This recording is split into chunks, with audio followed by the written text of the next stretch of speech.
Hello guys. आज हम start करने जा रहे हैं क्लास 10th की इम्पोर्टेंट एमसीक्यू सीरीज़ को, जो आपके एग्ज़ाम पॉइंट ऑफ व्यू से बहुत अधिक इम्पोर्टेंट होने वाली है। चलिए स्टार्ट करते हैं। इसमें 20 मार्क्स की एमसीक्यूज़ आते हैं जिन्हें आपको तैयार करना है। चलिए आज पहला पेपर तैयार करते हैं। सबसे पहले दिया है इसमें पैसेज। पहले पैसेज पढ़ेंगे, अनसीन पैसेज दिया है, उसके नीचे क्वेश्चन आंसर्स दिए होंगे। फिर चलिए पहले पैसेज पढ़ते हैं और उसका मतलब समझते हैं, फिर क्वेश्चन आंसर सॉल्व करते हैं। फिर हम चलिए स्टार्ट करते हैं। The song of many bird seems beautiful to us. कई चिड़ियों का गीत हमें बहुत अधिक सुंदर प्रतीत होता है। If we watch a male song bird, अगर हम देखते हैं किसको, एक मेल बर्ड को गाते हुए, सच एज अ नाइटिंगल, जैसे कि एक Nightingale. Early in the morning, सुबह सुबह गाती है जब वो। इन अर्ली स्प्रिंग, बसंत ऋतु में। वी शैल नोटिस, हम तो ये ध्यान देंगे हम, इट इज़ अलोन, यह अकेली, and has not yet got a mate. तो ये क्यों ऐसा क्यों करता है? क्योंकि ये अकेला होता है और इसके पास क्या नहीं है, इसका कोई मेट नहीं है। मेट मतलब इसका पार्टनर नहीं है कोई। It sings every morning from the same few perches, sorry, it sings every morning from the same few perches. यह गाती है every morning from the same new perches, हर बार एक उसी अंदाज में, एक नए टोन से। It stops singing when a female has arrived, और ये गाना बंद कर देती है चिड़िया कब, जब उसका फीमेल पार्टनर आ जाता है तब। Thus many bird sings to attract female, इस तरीके से बहुत सारी चिड़ियाँ जो हैं फीमेल को अट्रैक्ट करने के लिए गीत गाती हैं। How then do male of species that do not sing, कैसे जो मेल पक्षी, जो मेल स्पीसीज हैं, डू नॉट सिंग, वो नहीं गाते हैं। Manage to attract female, female को अट्रैक्ट करने के लिए। मैनी स्पीसीज, कई सारी स्पीसीज ऐसी हैं, जातियां ऐसी हैं, सच एज गर्ल्स, गर्ल्स का मतलब यहाँ पे सी गर्ल से है। लिव इन ग्रुप्स, ये समूह में रहते हैं। And return after a year, और एक साल बाद वापस आते हैं। To the same colony side, अपनी जगह पर, यानी कि माइग्रेट कर जाते हैं, दूसरे स्थान पर चले जाते हैं। देर दे सी सच अदर, वहाँ पर वो देखते हैं दूसरों को। And need not sing to attract female, और उन्हें ज़रूरत नहीं होती है किसी दूसरे फीमेल को अट्रैक्ट करने की। अदर स्पीसीज डू नॉट सिंग, दूसरी स्पीसीज हैं वो नहीं गाती हैं। But do make specific loud noise, लेकिन वो विशेष प्रकार का एक तेज साउंड करती हैं, आवाज़ निकालती हैं। Which have exactly the same function as song, और अब ये मान सकते हैं उनका भी काम ठीक उसी तरीके से है जैसे कि कोई गीत गाता है। A male grey heron gives a loud hoarse, और एक मेल ग्रे हेरॉन जो पक्षी होता है, gives a loud hoarse cry, वो तीखी आवाज़ निकालता है। इवन हाफ अ मिनट, केवल आधा मिनट के लिए, केवल हर आधा मिनट पे। और so as long as it unmated, और ये तब तक गाता रहता है जब तक इसका कोई मेट पक्षी मिल नहीं जाता है, उसे फीमेल पक्षी नहीं मिल जाता है। This cry attract the female Heron, और ये जो उसकी आवाज़ होती है ये अट्रैक्ट करती है फीमेल हीरोन को। द ग्रेट स्पॉटेड वुड पैकर, अगर हम वुड पैकर पक्षी की बात करें, drums and probably attract female by the instrumental music, ये बहुत ही सुंदर तरीके से गाता है, अपने फीमेल को अट्रैक्ट करता है। I think you took one of Ludwig coach, I think आप अगर किसके बारे में देखते हैं हम, लुडविंग कोच के बारे में। Fine gramophone records of bird song, जिन्होंने क्या किया था, चिड़ियों की आवाज़ को ग्रामोफोन में रिकॉर्ड किया था। एंड प्लेड, और इसे बजाया था। In the suitable inhabitant in spring, कहाँ पे, बसंत ऋतु के समय में। You would get surprising result, तो आप देखते हैं कि इन्हें कैसे रिजल्ट मिले थे, एक चौंका देने वाले रिजल्ट मिले थे। कैसे? The song has a second function as well, जो गीत होता है उसका दूसरा फंक्शन भी होता है इसके साथ साथ। It signals the present of males to other males, ये संकेत होता है एक मेल का दूसरे मेल के लिए। Most bird songs are not very easy to imitate, बहुत सारे पक्षियों के जो गीत होते हैं वो ऐसे नहीं होते हैं कि उनकी आप नकल उतार पाएँ।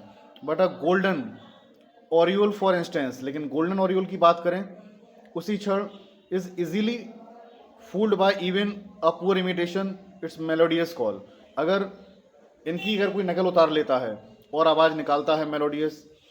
If you play one of Ludwig coach records, अगर आप क्या करते हो, जो लुडविंग कोच है उसकी आवाज़ को रिकॉर्ड कर लेते हो नियर द प्लेस, उसी स्थान पर, where the male of species is living, जहाँ पर मेल स्पीसीज क्या कर रहा है, रह रहा है। It will reply at once, तो वो तुरंत आवाज़ देगा, आपने पक्षी की आवाज़ निकाली, तुरंत रिप्लाई वो देगा तुरंत बाद में। It will come to you, तुम्हारे पास भी आ जाएगा। If you are well concealed it may come very close, और अगर आप छुप जाते हो, छुप कर आवाज़ निकाल रहे हो, तो ये आपके और भी करीब आ जाएगा। As if searching for something, जैसे कि ये ढूंढ रहा हो इसको। अब male bird goes to bear, एक मेल वर्ड होता है, वो जाता है। A rival singing then looks for it and attracted, और वो क्या करता है, दूसरे पक्षी को अट्रैक्ट कर लेता है। चलिए अब इसके क्वेश्चन आंसर्स को सॉल्व करते हैं हम। तो पहला क्वेश्चन दिया है, सेवरल बर्ड सिंग्स, जो बहुत सारी चिड़ियां होती हैं वो गाती हैं किसके लिए? तो अभी आपने पढ़ा है किसके लिए, अट्रैक्ट फीमेल्स के लिए।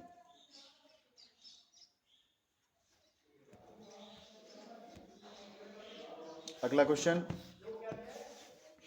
To attract female a male grey heron, जो मेल ग्रे हिरॉन है अट्रैक्ट करता है, किससे अट्रैक्ट करता है वो? तो कैसे करता है, कौन सी आवाज़ निकालता है? तो बता सकते हैं, अभी आपने पढ़ा था, gives a loud hoarse cry.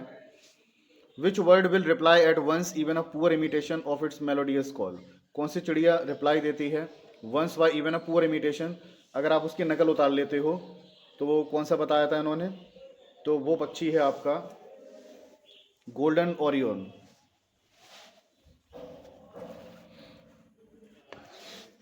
Choose the correct options of the following questions.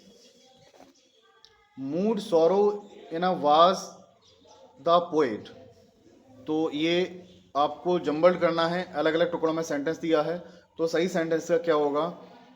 B, the poet was in sorrowful mood, कि कभी जो है एक दुखी मूड में था। पांचवा क्वेश्चन देखते हैं, speak action words than louder, ठीक है, इसको भी आपको अरेंज करना है। तो सही सेंटेंस क्या होगा कि words speak louder than the actions.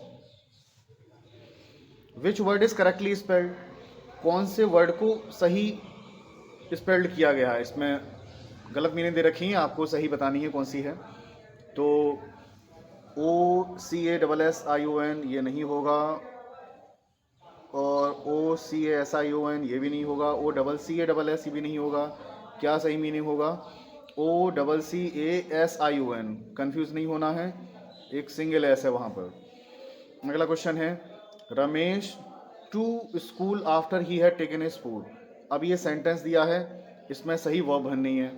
तो आपने देखा कि ही हैड टेकन हिज फूड, ये वाला सेंटेंस दिया है, तो आफ्टर के बाद वाली जो सेंटेंस दिया है वो हैड में दिया है, तो उससे पहले वाले में क्या आ जाएगा? तो यहाँ सही होगा वेंट। इसका एक कंसेप्ट ध्यान में रखेंगे, ये पास्ट परफेक्ट टेंस है कि PP बिफोर PI, अगर बिफोर का प्रयोग किया जा रहा है सेंटेंस में, ठीक है, तो बिफोर से पहले वाला वाक्य बनेगा पास्ट परफेक्ट में, और बिफोर के बाद वाला बनेगा पास्ट इंडेफिनिट में। और इसी तरीके से अगर आफ्टर का प्रयोग किया जा रहा है तो हम रूल बना लेंगे PI आफ्टर PP, यानी आफ्टर का प्रयोग किया जा रहा है किसी सेंटेंस में, तो आफ्टर से पहला वाला वाक्य बनेगा पास्ट इंडेफिनिट में, और आफ्टर के बाद वाला पास्ट परफेक्ट में।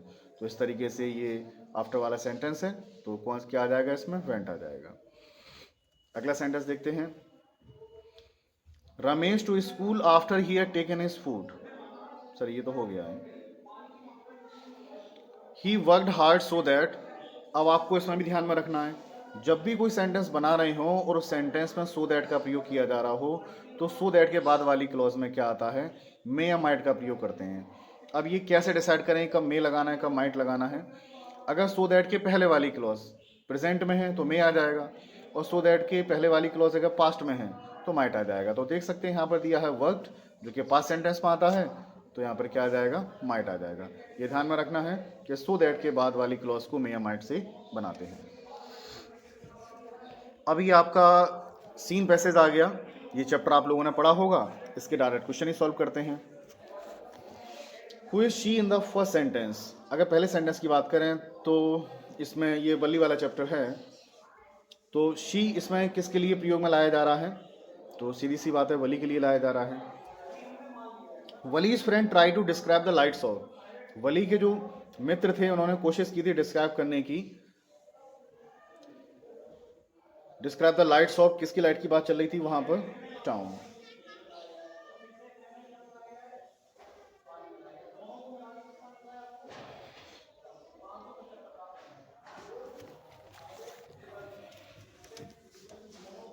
अगला देखते हैं, where did the Buddha deliver his first sermon, कि बुद्ध ने अपनी पहली स्पीच कहाँ दी थी? तो ऑब्वियसली आपको पता है कि कहाँ दी थी भाई, आंसर हो जाएगा Banaras. What did the children long for, बच्चे किस चीज़ के लिए इच्छा कर रहे थे? तो सीधी सी बात है, किसके लिए कर रहे थे? तो यहाँ बात चल रही है ब्रेड बेंगल्स की, ब्रेड बेंगल्स के लिए कर रहे थे वो। What did she write in her last ऐसे, उसने एन फ्रैंक वाले चैप्टर से है ये, कि उसने लास्ट ऐसे में क्या लिखा था? लास्ट ऐसे उसने पोएम के थ्रू लिखी थी उसने। अब रीड द फॉलोइंग एक्सट्रैक्ट, अब ये स्टैंजा बेस्ड क्वेश्चन आंसर्स हैं। The way of crow shook down on me the dust of snow from a hemlock tree. What did the tree have then, उस समय पेड़ पर क्या था? तो सीधी सी बात है, स्नो थी। Where was the poet then, और जब पोइट वहां कहाँ खड़ा हुआ था?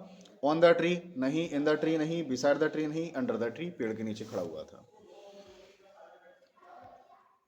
Based on understanding of lessons in the book footprints without feet, footprint without feet book के आपके कुछ क्वेश्चंस दे रखे हैं, चलिए इन्हें भी सॉल्व करते हैं। Hari Singh the thief was, Hari Singh कितने साल का था जो चोर था? 15 ईयर्स। ग्रिफिन वाज, ग्रिफिन कौन था? लैंडलॉर्ड नहीं था, इंजीनियर नहीं था, पुलिसमैन भी नहीं था, कौन था? साइंटिस्ट था। Gold spot on a monarch pupa was, जो मोनार्क प्यूपा है इस पर जो रिसर्च की गई थी रिचार्ड एब्राइट ने, ठीक है, तो उन्होंने गोल्ड स्पॉट ढूंढे थे, तो कितने थे उसमें वो? तो उनकी संख्या थी 12।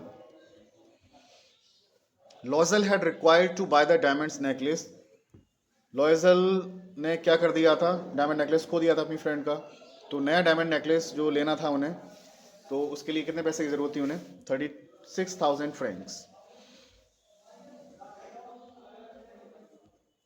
अगला क्वेश्चन दिया है, लक्ष्मी वाज, लक्ष्मी कौन थी? तो लक्ष्मी थी, ये तो वेरी इजी आंसर है इसका, बोलीज काउ। इस तरीके से ही आपका पहला सेट खत्म हुआ। 20 MCQs हमने यहाँ पर सॉल्व किए हैं। इसी तरीके से हम आगे भी MCQ सीरीज को बढ़ाते रहेंगे। Thank you very much.